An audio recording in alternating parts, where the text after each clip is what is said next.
हम बात कर रहे हैं आज इमोशनल इंटेलिजेंस के बारे में। इट इज़ सो इम्पॉर्टेंट कि जहां हम अपनी बहुत सारी और सलाहियतों का जिक्र कर रहे होते हैं कि हमारा आईक्यू बहुत होना चाहिए, हम इंटेलिजेंट और समझदार हों, ये वैलिडेशन हमें दूसरों से चाहिए, लेकिन अपने जज्बात को समझना और किसी भी मौके में आपके इमोशंस और जज्बात क्या रोल प्ले कर रहे हैं, are you able to read the room, ये बड़ा इंपॉर्टेंट होता है और इसी को EQ कहा जाता है। EQ आपके मुख्तलिफ कॉन्फ्लिक्ट्स को रिजॉल्व करने में मदद दे सकता है, लेकिन कई दफ़ा देखा ये गया है कि दिन महीने बन रहे हैं, महीने साल बन रहे हैं, आपकी उम्र बढ़ रही है, आपकी सीनियरिटी बढ़ रही है और बकौल आपका तजुर्बा बढ़ रहा है, लेकिन जो आपका इमोशनल कोशेंट है, जो आपकी इमोशनल इंटेलिजेंस है, उसमें तब्दीली नहीं आ रही।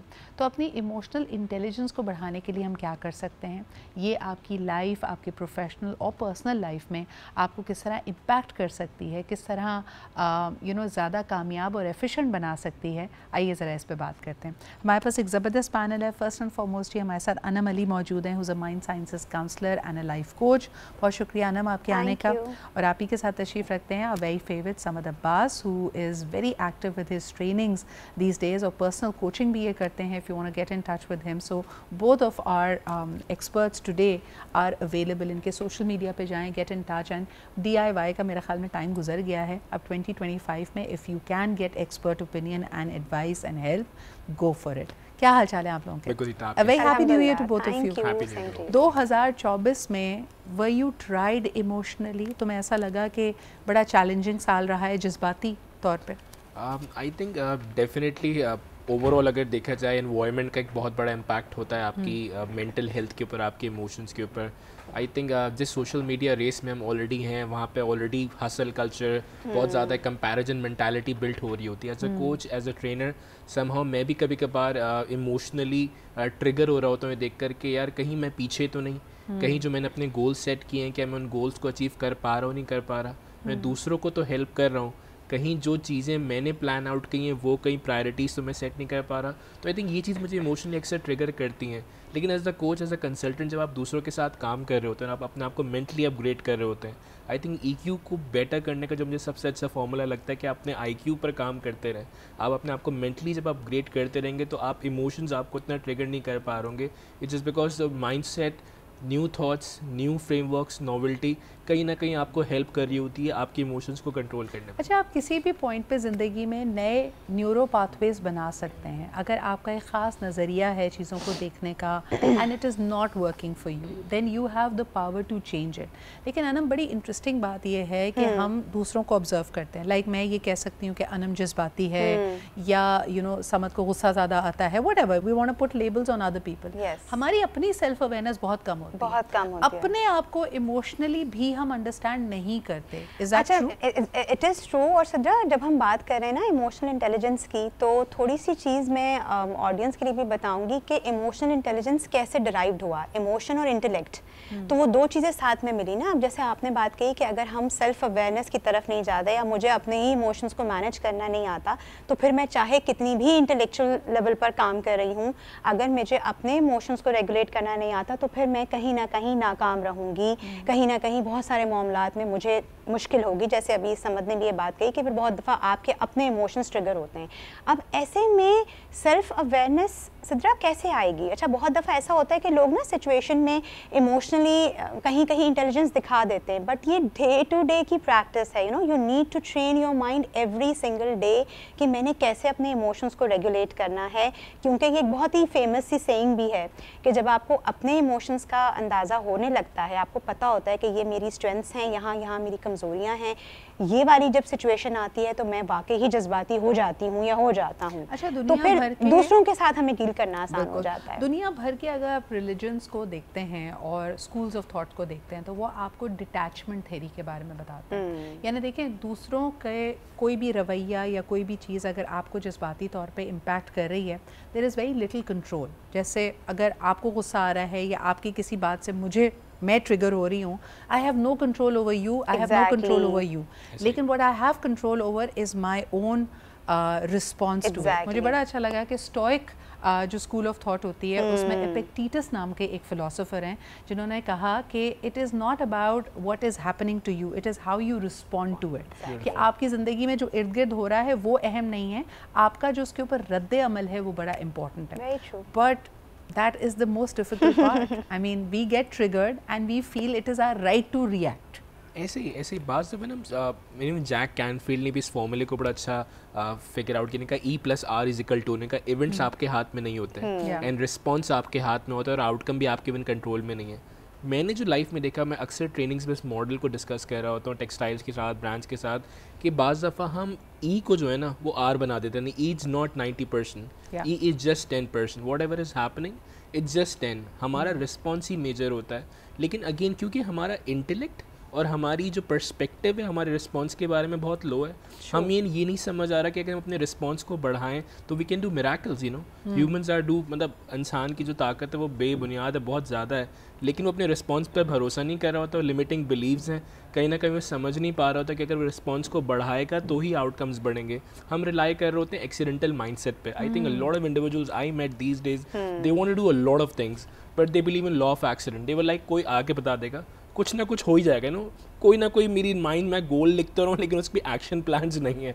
तो मुझे ये चीज़ बड़ी मज़ेदार लगती है कि भाई आप लिख क्यों रहे हो जब आपके पास कोई रोड मैप नहीं है, आपके पास एक्शन प्लान नहीं है। वो कहते बस होगा, करिश्मा होगा, कोई जादू होगा, वो चीज़ हम तक आकर। अच्छा, that is where we have misunderstood the law of manifestation. हमें लगता है कि हमें बस सोचना है, भाई सोचने के बाद उसको कुछ आपने पावर भी देनी है, वरना ये बिल्कुल ऐसा ही है कि कोई भी बेहतरीन मशीन आपके पास है लेकिन उसमें कोई एनर्जी सॉकेट ही नहीं है, उसमें कोई फ्यूल ही नहीं है, उसके अंदर कोई ईंधन ही नहीं है कि वो अपना काम, अपना जलवा आपको दिखा सके। तो एक छोटा सा ब्रेक लेते हैं, we are going to come back. एक और चीज़ जिसको हम रियलाइज़ नहीं करते हैं कि हमारे इमोशंस को यू नो अनफॉर्चुनेटली जो चीज़ ट्रिगर कर रही है, या जो हम अपना एक ऐसा जज्बा जिसको हम ले के चले जा रहे हैं and we are not even understanding how heavy it is, that is stress. और अगर आपने भी मेरी तरह तैयार किया है कि 2025 में अपने स्ट्रेस लेवल्स को नीचे रखना है, then the upcoming conversation is going to be for you, because जब आप अपने स्ट्रेस को अंडरस्टैंड करेंगे, उसको मिनिमाइज़ करेंगे, you will be a better emotionally stable person and you will be able to resolve issues much better. अच्छा जी, जज्बात को समझना बहुत इंपॉर्टेंट होता है, इमोशनल इंटेलिजेंस। और कई ऐसी सिचुएशंस में अभी तक हम बड़ी यू नो सेरेब्रल बातें कर रहे हैं, लेकिन आइए इसको ज़रा ज़िंदगी के मुख्तलिफ एरिया से जोड़ कर देखते हैं कि how does it happen and how does it help people or does not help people, मुख्तलिफ situations क्या क्या होती हैं। मिसाल के तौर पे छोटे बच्चे अगर आपसे ज़िद कर रहे हैं तो आपका और उनका दोनों का एक इमोशनल रिस्पॉन्स आ रहा है। How to deal with this situations, we'll talk about that as well.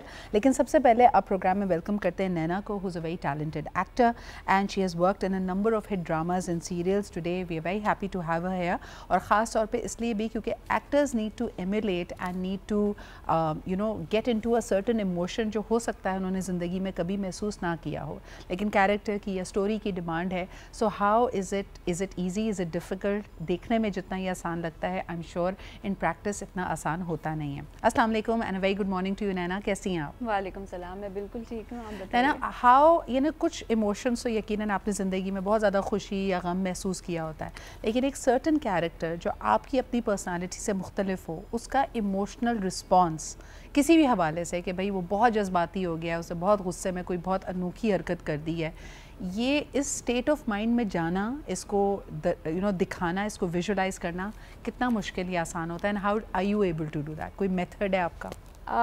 Well, I always believe कि if you are an actor or anyone who have to you know reenact things, you have to get into those emotions, your observation should be very strong.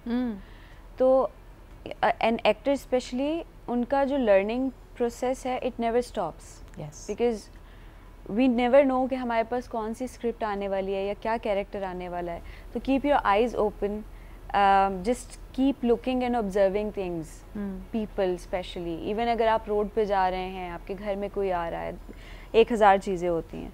And to perform anything you have to be able to you know track back उनका जो एक characterisation जिसे हम कहते हैं, किसी भी character को अगर आपके पास, क्योंकि एक सर्टन वे में लिखा हुआ आता है और बहुत ही कम ऐसा होता है कि किसी की हिस्ट्री थोड़ी सी बताई जाए किसी कैरेक्टर की, you should be able to make that history by yourself, उसकी बैक स्टोरी खुद बनाओ, उसकी हाँ उसका एक ट्रैक बना लेंगे तो that would be more easier for you to perform it. बिल्कुल सही। और लेकिन मुझे बताओ नैना कि पहले अगर मैं एक्टर्स को देखती हूँ जिनको लेजेंड्स या क्लासिक्स कहा जाता है, वो किसी भी सीन में या किसी भी कैरेक्टर में बहुत डूब जाते थे and it was not really important for them कि मैं ग्लैमरस लग रहा हूँ, मेरा एंगल सही आ रहा है, मुझ पर लाइट सही पड़ रही है, मैं खूबसूरत दिख रही हूँ या नहीं दिख रही। आजकल बड़ा इल्ज़ाम लगता है कि यार चाहे एक्ट्रेस रो रही हो, बेहोश हो रही हो, उसने परफेक्ट दिखना बहुत ज़्यादा इंपॉर्टेंट है। Is this true? That's where we are you know, हमारी इंडस्ट्री आपको दिखेगी बहुत सारी जगहों पे लैग करती हुई। उसकी एक बहुत बड़ी वजह ये है कि जब हमारे actors are more concerned about their looks, because see you're coming on TV, we know you're beautiful, we know you are handsome, we know you are like presentable. Now what? After 2 minutes अगर आप उनको देखें और if you keep looking at them whatever they're doing performing, after 2 minutes उनकी जो looks हैं वो secondary हो जाती हैं। That's true. Then audience wants to see कि स्टोरी में क्या है या वो कैरेक्टर क्या कर रहा है और आप कनेक्ट कैसे कर रहे हैं, कैसे कर अच्छा, bringing this to real life, समझ do you think if you have unregulated emotions या आपके रिएक्शंस बहुत अगली हैं तो इससे फ़र्क नहीं पड़ता कि आप दिखने में कितने खूबसूरत हैं, you will put off people and people will eventually leave you, is this true?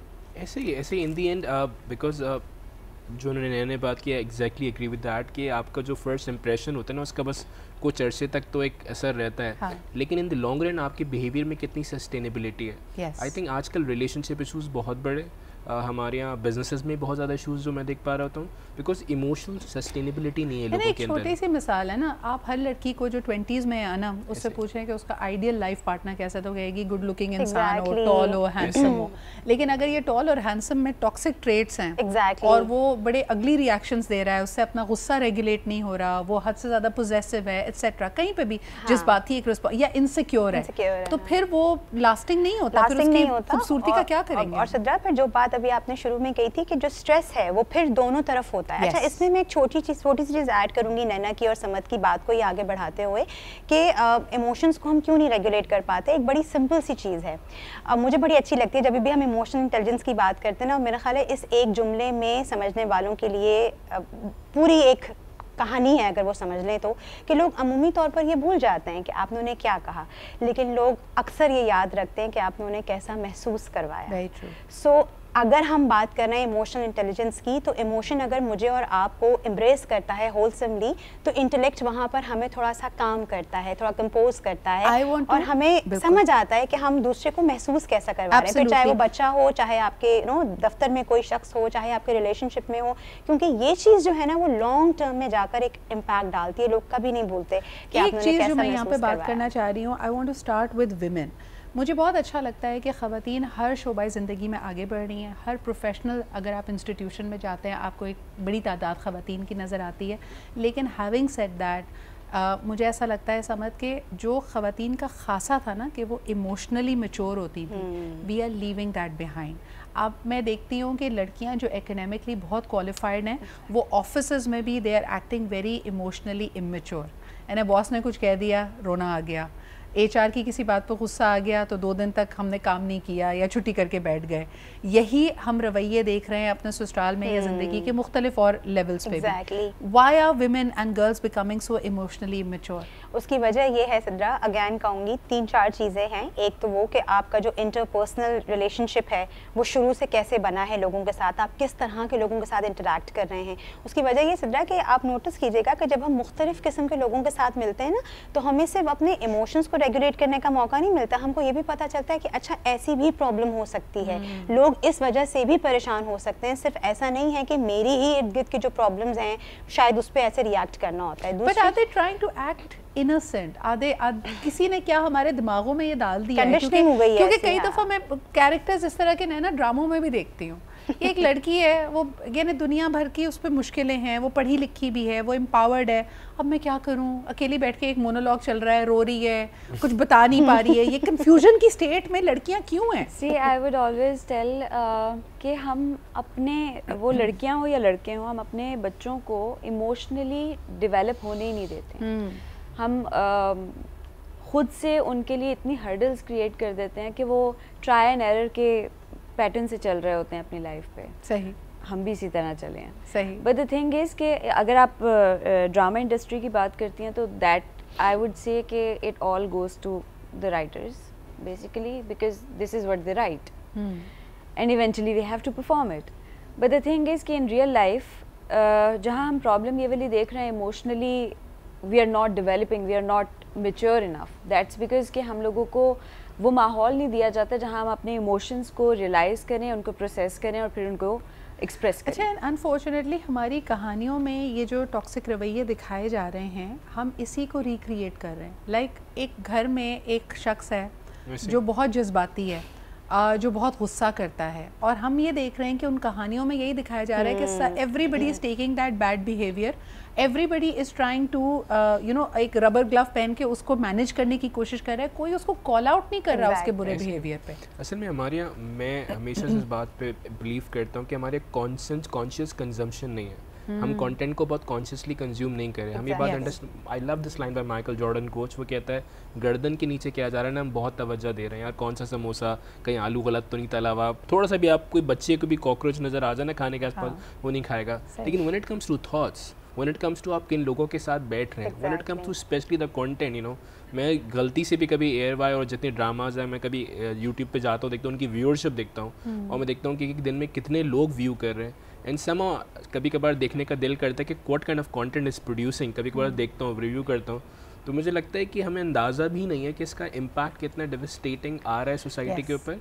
And emotionally लोग, मतलब हम इंटेलेक्ट से दूर होते जा रहे हैं। हम इंटेलेक्ट से दूर तक ये मसला नहीं है, बट जो हम रॉन्ग कंटेंट कंज्यूम कर रहे हैं ना, मतलब तन्हाई वो मदरसा है जो अजीम जहन बना करते हैं, मैं समझता हूँ। आप अगर आप कुछ नया नहीं पढ़ रहे ना, तो एटलीस्ट आप नेगेटिव भी ना पढ़ें यार, आप खाली बैठ जाएं, आप अपनी जो आता है आप उसी को अमल करते हैं, जो आता है आप उसी को समझते हैं। लेकिन क्योंकि हम स्केप चाह रहे हैं, अगेन वही सारी बात घूम कर आती है कि ये जितना भी कंटेंट कंज्यूम किया जा रहा है, जितना भी ज़्यादा नेगेटिव चीज़ें कंज्यूम किया, उसके पीछे भी इमोशंस का हाथ है। और उसी के पीछे अगर तुम देखो कि पार्टनर्स के बीच में जो रिलेशनशिप्स हैं, ऐसे they are becoming very emotionally immature, क्योंकि हमारा बेंचमार्क वो हीरो हीरोइन बन गए हैं। जो हीरोइन अगर नखरे करती है, खामखा नाराज़ हो जाती है तो उसको मनाता है, लड़का अगर एक्सट्रीमली गुस्से में आ जाएगा तो वो चीज़ें तोड़ेगा, थप्पड़ मार देगा, बुरी ज़बान इस्तेमाल करेगा, और हमने इन सब चीज़ों को नॉर्मलाइज कर दिया है। तो यानी for example, what are some of the relationship problems that you are facing, जो आपके क्लाइंट्स आके आपको बताते हैं कि जब दो पार्टनर्स के बीच में इमोशनली एक गैप आ रहा होता है, what is that gap like? I think one of the biggest factor is that कि जब इंटेलेक्ट्स मीट नहीं होंगे ना, हमारे यहाँ जो सबसे बड़ा प्रॉब्लम ये होता है कि बहुत या तो मर्द या तो खातून, मैं हमेशा देखता हूँ कि कोई ना अपनी पढ़ाई, अपनी इंटेलेक्ट को रोक देता है कुछ टाइम के बाद। मैं एक कॉन्फ्रेंस में गया सिद्रा, बहुत बड़े पाकिस्तान के ट्रेनर को इनवाइट किया, मैं नाम नहीं लूँगा, उनको जब बुलाया जाता है तो सिर्फ बुजुर्ग लोग बहुत सुनने आते हैं, वो कराची आए हुए इत्तेफाक से, तो मैं भी उस कॉन्फ्रेंस में चला गया और बहुत सारी ख़वातीन आ गई और वो सिर्फ उन्हीं को सुनने के लिए आए थे, जब मेरा भी कोई आधे घंटे का स्लॉट था। So it was a big auditorium. अब वो थोड़ी उन्होंने मुझसे रिक्वेस्ट की कि मैं जल्दी से ना टॉक देके चला जाऊँगा, समय तो उन्होंने सेल्फ अवेयरनेस पे बात की और चले गए। वो देखा नहीं कि ख़वातीन उनको सुनने आई, वो काफ़ी सीनियर। तो जब मैं आया वाज लाइक यार मैं क्या, तो मुझे ब्रायन ट्रेसी की मैं किताब पढ़ रहा था। ब्रायन ट्रेसी कहता है अगर कोई खातून जिनकी पढ़ाई छूट गई है जॉब की वजह से या शादी की वजह से, बच्चे, एक पूरी प्रोसेस है, अगर वो खातून रोज़ 1 घंटा पॉडकास्ट सुन रही है ना, तो उनकी यूनिवर्सिटी का भी डिसकंटिन्यू नहीं हुई। Because just learning 1 hour keeps you the pace. What kind of podcast is exactly. Because everyone's making podcasts now. मुझे ये लगता है कि वो एक लर्निंग डेफिशिएंसी जब होती है तो ऑटोमेटिकली आप सामने वाले के गोल्स को, उन चीज़ों को समझ नहीं पा रहे होते, and there was the gaps come in. तो मैं हमेशा एडवाइस करता हूँ कि आप अपने आप को डेवलप करते रहें, क्योंकि औरत को वैसी पेरेंटिंग करनी है, बहुत सारे रोल्स हैं, leadership is more like parenting, so you got to take care of your mindset, you got to take care of strategies, keep upgrading, दुनिया कहाँ जा रही है, मैं कहाँ जा रही हूँ, कहीं मैं पेस, अगर आप इस पे रखेंगी, कॉर्पोरेट वर्ल्ड में वो ख़वातीन बहुत अच्छा परफॉर्म कर रही हैं जो अपने इंटेलेक्ट को, सब्सटेंस को रखती हैं, जैसे भी आपने बात की, बहुत से लोग इमोशंस का फ़ायदा उठा रही हैं या इमेच्योर एक्ट कर रही हैं। One of the reasons why, because they're not upgrading, they're not realizing ke, and they also don't have the kind of environment where they can upgrade. I love this line, do not confuse movement with the progress. Yes, सही है, आप यहाँ पे थी, कल आप कहीं पहुँच गई, हो सकता है मूवमेंट है, प्रोग्रेस क्या है कि आपके इमोशंस, आपका EQ लेवल वाकई में बढ़ रहा ही नहीं बढ़ रहा,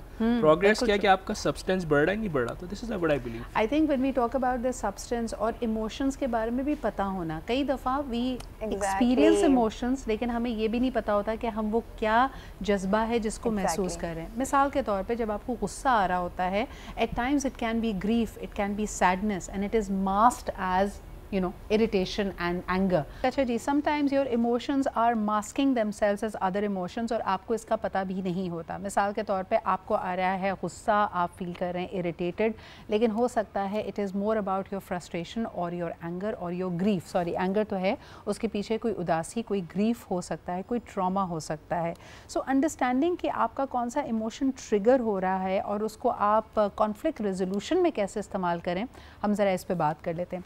अनम, मिसाल के तौर पे जब दो लोग लड़ रहे होते हैं, उन दोनों को महसूस होता है कि मैं सही हूँ और अगले बंदे की गलती है। हम ये विन विन सिचुएशन की तरफ नहीं जाते कि अच्छा हाँ यार थोड़ी ज्यादती मुझसे भी हो गई है, थोड़ी ज्यादती आपसे भी हो गई है, ईगो में भी फंस जाते हैं हम। तो इमोशनल इंटेलिजेंस हमें कॉन्फ्लिक्ट्स को रिजॉल्व करने में कैसे मदद दे सकती है? अच्छा सिद्रा, हमने बात कर ली सेल्फ अवेयरनेस पे, सेल्फ रिफ्लेक्शन पे, हमने ये भी बात की कि कैसे मैनेज कर सकते हैं, लेकिन इसमें एक बहुत ही प्यारा सा मुझे लगता है इसका एक ट्रेट है, दैट इज़ एम्पैथी। ठीक है, अगर मैं एम्पैथेटिकली अपने लिए सोच रही हूँ, मुझे ये पता है कि मेरे अंदर भी हाँ ठीक है मुझे गुस्सा आता है या मेरा ये इमोशन जो है वो इस वक्त वैलिडेट होना चाहिए, मेरे साथ थोड़ी ज़्यादती हो गई, तो फिर कहीं ना कहीं मुझे, अगर मैं अपने आप को कह रही हूँ कि मैं एक इमोशनल इंटेलेक्ट हूँ, तो मुझे सामने वाले के लिए भी फिर एम्पैथी रखनी होगी, और अगर नहीं है तो मुझे इसकी प्रैक्टिस करनी होगी। जैसे अभी हम बात कर रहे हैं, उससे क्या होता है कि जब कभी भी हम किसी भी कॉन्फ्लिक्ट में जाते हैं तो जज्बाती जहानत इस बात का भी इदराक करती है कि हमें सामने वाले के इमोशन का भी पता हो सकता है कि वो भी अपनी जगह दुरुस्त हो और मैं भी अपनी जगह ठीक हूँ, लेकिन क्या पता कि वो इस वाली सिचुएशन को कैसे ले रहा है। इसकी बिल्कुल एक सिंपल सी बात है कि मैं एक रूम में एंटर होती हूँ और मैंने एक बहुत ही सिंपल सी बात कही कि यार आपके जो बाल है ना वो इस वक्त सही से नहीं बने हुए, और ये कह के मैं निकल गई हूँ, और मैंने तो सोचा कि नहीं मैंने तो ऐसी कोई गलत बात नहीं कही, लेकिन सामने वाले शख्स ने ना सिर्फ ये कि वो ऑफेंड हुआ बल्कि उसने उसको बहुत बुरा मनाया। अब उसके बाद एक कॉन्फ्लिक्ट जो है वो शुरू हो गया। अब नेक्स्ट टाइम जब कभी मेरी उस शख्स से मुलाकात होगी तो एनर्जी बिल्कुल सेम वही होगी, ठीक है, क्योंकि हमने वो, और मैंने तो अपने तौर से सोचा कि यार सिद्रा मैंने तो वैसे ही कह दिया था, क्यों? लेकिन क्योंकि मैंने एम्पैथी नहीं रखी उसके लिए कि मे भी हो सकता है कि मैंने एक इमोशन उसको दे दिया हो, अगेन वही वाली बात आ गई कि मैंने उसको जो महसूस करवा दिया। क्योंकि सिद्रा इसमें ना सब चीज़ें बहुत मैटर करती हैं, आपकी लिंग्विस्टिक्स, आप कैसे दूसरे के इमोशन को नेविगेट कर रहे हैं। सिर्फ ऐसा नहीं है कि मैं अपने ही इमोशन की तो मैंने बड़ी सेल्फ अवेयरनेस कर ली, लेकिन सामने वाले के इमोशन के साथ मैं क्या कर रही हूँ या क्या कर रहा हूँ मुझे कुछ पता ही नहीं है। But then the question is कि you can never entirely know what the other person is feeling, thinking, और दूसरे के इमोशंस या उसके रिएक्शंस को कंट्रोल करना हमें ये सिखाया जाता है कि फ्यूटाइल है। देन हाउ डू यू अपनी बात रखते हुए एक इमोशनल कंपैशन, एम्पैथी भी हम कैसे मेंटेन करें ताकि हम एक विन विन सिचुएशन क्रिएट कर सकें? Any thoughts on that? It's really important that first you need to listen the other person. आप सामने वाले के पर्सपेक्टिव को अंडरस्टैंड कर रहे हो, आप उसके नीड, इंटरेस्ट, कंसर्न्स को समझ रहे हो। जब तक आप सामने वाले के माइंडसेट या पर्सपेक्टिव को नहीं समझ रहे होंगे, आप उसके साथ उस तरह एम्पैथिक नहीं हो सकते। हर इंसान की, हर इंडिविजुअल की डिफरेंट साइकोलॉजी है। सेकेंड थिंग इज़ दैट आपको वर्ड्स का सिलेक्शन बहुत प्रिसाइज्ड और बहुत ही ऑथेंटिक वे में करना चाहिए। हर जगह आप हर अल्फाज इस्तेमाल नहीं कर सकते। अच्छा, और बड़े अच्छी मुझे बात ये लगती है कि बहुत सारे स्टैंड अप कॉमेडियंस आपको बताएंगे कि अगर जब आपको गुस्सा आए या किसी चीज़ पे आप इमोशनली ट्रिगर हो रहे हो तो जो पहली चीज़ जहन में आनी है वो तो बिल्कुल नहीं बोलनी है, और जो दूसरी चीज़ आ रही है वो भी बिल्कुल नहीं बोलनी है ना। वो चीज़ें अगर आपने अवॉइड कर ली और ये जो आपकी उस पर, अच्छा एक और बड़ी इंटरेस्टिंग चीज़ आप लड़ाई में देखें जब आप इमोशनली ट्रिगर होते हैं कि आपको पता है कि कुछ बातें आपको नहीं कहनी है, कोई ताना है, ख़ास ताना है या किसी का कोई वीक स्पॉट है जो सिर्फ आपको पता है, आपका बेस्ट फ्रेंड हो सकता है, आपका पार्टनर हो सकता है, आपका बहन या भाई हो सकता है, आपको पता है यार ये वाले मामले के साथ ना छेड़खानी नहीं करनी है, लेकिन कहीं ना कहीं आपका दिल अंदर से चाह रहा होता है यार मैं थोड़ा सा बाउंड्री को पुश करके तो देखूं क्या ही हो जाएगा अगर मैंने ये कह दिया तो। और आपको पता भी होता है उस वक्त आप अपने अल्फाज को हथियार के तौर पे इस्तेमाल कर रहे होते हैं, आपका दिल चाह रहा होता है कि मैं इसको ज़्यादा से ज़्यादा चोट पहुंचाऊं। तो अगर आपको इस तरह का कोई वीक लिंक पता है, I think be graceful at that time. Emotional intelligence यही रिक्वायर करती है कि वो बातें, वो वीक स्पॉट पे बिलो द बेल्ट आपने हिट नहीं करना है। एक कॉलर हमारे साथ है, उनकी बात सुन लेते हैं। हेलो, अस्सलाम वालेकुम। वालेकुम सलाम, मेरी बात सुनने का शुक्रिया। बात दरअसल ये है कि मैं एक चीज अर्ज करूंगा सबसे पहले कि जो बात इंग्लिश में कही है उसको उर्दू में भी जरा कह दिया कीजिए। हमारे इंग्लिश समझने वाले बहुत ज्यादा है ना, इसलिए कह रहा हूँ। देखिए तो हमारे मजहब में भी है कि गुस्से में कोई फैसला ना करो, इमोशन में आके कोई फैसला नहीं करो, फैसला गलत होता है। मेरा एक दोस्त है अरशद, 40 आपने आधी बात कही है, आधी बात आपने कही है, गुस्से में कोई फैसला मत करो और खुशी में कोई वादा ना करो। जब हम शदीद ज्यादा खुश होते हैं ना, जब हमें सब कुछ दुनिया अच्छी लग रही होती है, उस वक्त भी हम बड़े ओवर द टॉप जाके वादे करते हैं। हमारा दोस्त है अरशद, 40 इयर्स हो गए, कभी झगड़ा नहीं हुआ। पता है क्यों? वो कभी गुस्से में कोई काम करता नहीं, और वो ये तरीका है जिंदगी गुजारने का। ये कहते हैं मैदान जंग में भी गुस्सा आ जाए अपनी जात को लेके तो वेरी इंटरेस्टिंग। आपने सारा क्रेडिट अपने दोस्त को दिया, इसका मतलब है रिश्ते को चलाए रखने का या इमोशनली इंटेलिजेंट होने की सारी जिम्मेदारी उसी शख्स के ऊपर है, आप लोग जिम्मेदारी नहीं ले रहे। आपका चैनल भी मेरी कॉल को हमेशा सुनता है और बर्दाश्त करता है, ये भी बहुत अच्छी बात है। बहुत शुक्रिया आपके, thank you very much, thank you. But I want to pick on that point. समझ, कई दफ़ा अगर आप दो पार्टनर्स के बीच में, बहन भाइयों के बीच में, या इवन ऑफिस सेटिंग में झगड़ा देखें तो लोग कहते हैं अगर तुम ऐसा ऐसा ऐसा करो तो झगड़ा कभी होगा ही नहीं। तो सारी जिम्मेदारी उस रिश्ते को स्मूथली चलाने की, इमोशनली इंटेलिजेंट होने की हम उस शख्स पे डाल देते हैं। अमूमन हमारे ख़ानदानों में ये हम लड़कियों के साथ भी करते हैं ना, कि अगर तुम ज़बान ना चलाओ तो झगड़ा होगा ही नहीं, तुम इस तरह की बात करो ही ना, तुम ताना ना दो, तुम मुँह ना बनाओ तो होगा ही नहीं। तो यानी सारी जिम्मेदारी एक शख्स पे डालना सही है? I really don't think so. I think एक जगह पर कभी भी वो चीज़ इम्पैक्ट नहीं क्रिएट करेगी। आपको एक बैलेंस क्रिएट करना होता है। एंड डेफिनेटली हमारे डेफिनेटली लीडरशिप का रेशो हमेशा से ज़्यादा रहा है। हमारे यहाँ से हमेशा कुछ लोग ऊपर रहते हैं, कुछ लोग उन्हीं से ही सीख रहे होते हैं। तो डेफिनेटली जिसको ज़्यादा पता है, जिसका ज़्यादा ज़र्फ है, जिसकी ज़्यादा नॉलेज है, डेफिनेटली उसको चाहिए उसके बिहेवियर में उतना झुकाव भी होता है। वो सामने वाले को अपलिफ्ट करता है, सामने वाले को अप्रिशिएट करता है, उसे मौका देता है, उसकी गलती को दरगुजर करता है। But there should be a thin line. ऐसा नहीं कि आप सामने वाले को भी उसकी गलतियों को इग्नोर करे जा रहे हैं और उसकी हर चीज़ को बर्दाश्त करे जा रहे हैं। कुछ जगहों पर सिखाना बहुत ज़रूरी है, कुछ जगहों पर बताना बहुत ज़रूरी है। सो आई थिंक हमारे ये चीज़ थोड़ा माशरे में कम होती जा रही है। हम कहते हैं कि मेरा EQ लेवल बहुत हाई है। जैसे मैं ट्रेनर हूँ, तो अगर मेरी गाड़ी किसी ने बम्पर हल्का टच कर दी गुलती में साथ, आपसे तो एक्सपेक्टेड नहीं, आप लड़ाई नहीं कर सकते, आपको गुस्सा नहीं आना चाहिए। मैं शीशे से मैं उतरा, मैंने कहा प्लीज़, उसने जब हाथ जोड़ा उसने कहा सॉरी मुझसे गलती हो गई, तो मैंने कहा ठीक है आपने सॉरी किया, दैट्स फाइन। बट मुझे इस बात पर शदीद ट्रिगर होता है कि लोग सॉरी भी नहीं कर रहे। मतलब आप के साथ सॉरी छोड़ो, उल्टा आपके ऊपर पड़ जाते हैं कि ये आपकी वजह से हुआ है, which is like more triggering. अच्छा, सबसे ज़्यादा इंपॉर्टेंट चीज़ जो मैंने आप लोगों से डिस्कस करनी है कि इर्द गिर्द हमारे कहते हैं ना कि कुछ भी हो रहा हो, आप अपने ग्रेस में रहें, आप अपने आप को सही तरीके से ट्रिगर ना हो, अपने आप को कैरी ऑन करते रहें। इसके लिए बहुत ज़रूरी है जिसको हम कहते हैं इमोशनल बाउंड्री, कि किसी भी चीज़ के साथ बहुत ज़्यादा इमोशनल इंटेंगलमेंट ना हो। दुनिया जो कर रही है करने दो, अपने तरीक़ेकार, अपनी रविश से मत हटो। नैना, इमोशनल बाउंड्रीज क्रिएट करना कितना मुश्किल होता है और आप कैसे करती हैं? ये किसी के लिए भी काफ़ी मुश्किल है, क्योंकि हमें बचपन से वो स्पेस नहीं दी जाती जिसमें हमें इसका पता हो कि अपने इमोशंस को हमने किस तरह रेगुलेट करना है, जो मैंने पहले भी कहा था। और हमारे स्पेशली हमारे माशरे में प्रिवेसी का एक कॉन्सेप्ट जो है वो बहुत मतलब फोगी है। इट्स नॉट क्लियर इनफ कि क्या क्या चीज़ें आपकी प्रिवेसी में आती हैं, वो आपके पेरेंट्स से भी हो सकती है, आपके सिबलिंग से भी हो सकती है। तो वो एक boundary is like not clear enough. और हम ऑब्वियसली फिर जब हमारे अपने दिमागों में ये चीज़ क्लियर नहीं है तो हम अपने बच्चों को भी ये सिखाते नहीं हैं। लेकिन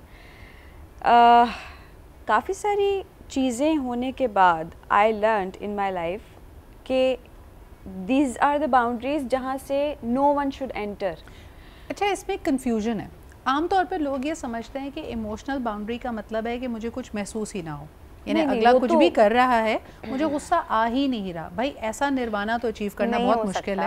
अनम, अगर आपके इर्द गिर्द बच्चे भी शोर मचा रहे हों, सास की कोई बात भी सुबह कही थी शाम तक आपके जहन में चल रही हो, हस्बैंड से भी कल गुस्सा हुआ है, इन चीज़ों से इमोशनली डिटैच कैसा हो इंसान? सदरा, पहली चीज़ तो ये कि अपने आप को इस बात के लिए हर रोज़ हर दिन, जैसे मैंने शुरू में भी कहा था कि ये समझाने की ज़रूरत है हर इंसान को। हम कहते हैं ना लर्न और अनलर्न करना है, तो आम फहम अवाम को बताने के लिए ये रोज़ का एक प्रोसेस है है कि आपने रोज़ अपने आप को समझाना है, उसकी वजह है सिद्रा क्योंकि मेरे और आपके इमोशंस भी तो एक जैसे नहीं रहते ना।